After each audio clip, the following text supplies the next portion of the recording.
கிறிஸ்துவுக்குள் அன்பானவர்களே, இன்றைய ஓய்வு நாளில் அனைவருக்கும் ஈஸ்டர் பெருநாள் நல்வாழ்த்துக்கள். இன்றைய வேத தியான பதிவாசி தெரிந்து கொள்ளப்பட்ட வேத வசனம் மத்தேயு 28 அதிகாரம் 6 வசனம் வாசிக்க கேட்போம். அவர் இங்கே இல்லை, தாம் சொன்னபடியே உயிர்த்தெழுந்தார். கர்த்தரை வைத்த இடத்தை வந்து பாருங்கள். ஆமென். ஆமென். அல்லேலூயா. கிறிஸ்துவுக்குள் பிரியமானவர்களே, இயேசு கிறிஸ்துவின் உயிர்த்தெழுதலை உறுதிப்படுத்தும் முக்கிய வசனமாகும் எனக்கு அன்பானவர்களே. அவர் இங்கே இல்லை, தாம் சொன்னபடியே உயிர்த்தெழுந்தார் என்று தூதன் இயேசுவின் கல்லறையை தேடி வந்த பெண்களுக்கு அறிவிக்கின்றார். அல்லேலூயா.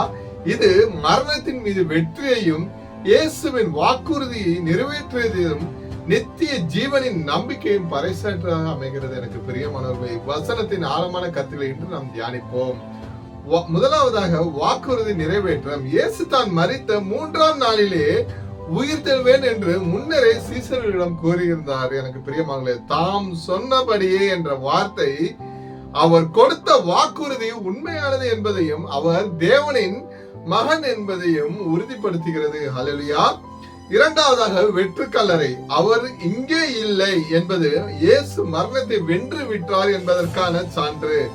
கல்லறை அவரை தடுத்து நிறுத்த முடியவில்லை. எனக்கு பிரியமானவர்களே, இது கிறிஸ்துவ நம்பிக்கையின் வெற்றி செய்தியாகும். ஆமென். மூன்றாவதாக ஆதாரத்தை பார்த்தல்.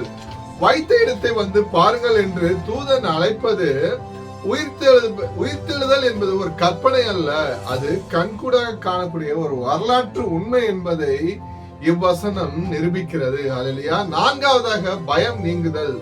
சிலுவையில் அறையப்பட்ட இயேசுவை தேடி கலக்கத்துடன் வந்த பெண்களுக்கு இந்த வார்த்தை மிக பெரிய ஆறுதலையும் மகிழ்ச்சியும் அளித்தது. எனக்கு பிரியமானது, மரணம் ஒரு முடிவல்ல, புதிய வாழ்வின் தொடக்கம் என்பதை இது உணர்த்துகிறது. கிறிஸ்துவுக்குள் பிரியமானவர்களே, இந்த நிகழ்வு ஒரு ஆழமான நம்பிக்கையின் அடித்தளம் ஆகும். எனக்கு பிரியமானவர்களே, மரணம் இயேசுவை வெல்ல முடியவில்லை. இயேசு கிறிஸ்துவின் உயிர்த்தெழுதல் பாவத்தின் மீதான வெற்றியை குறிக்கிறது.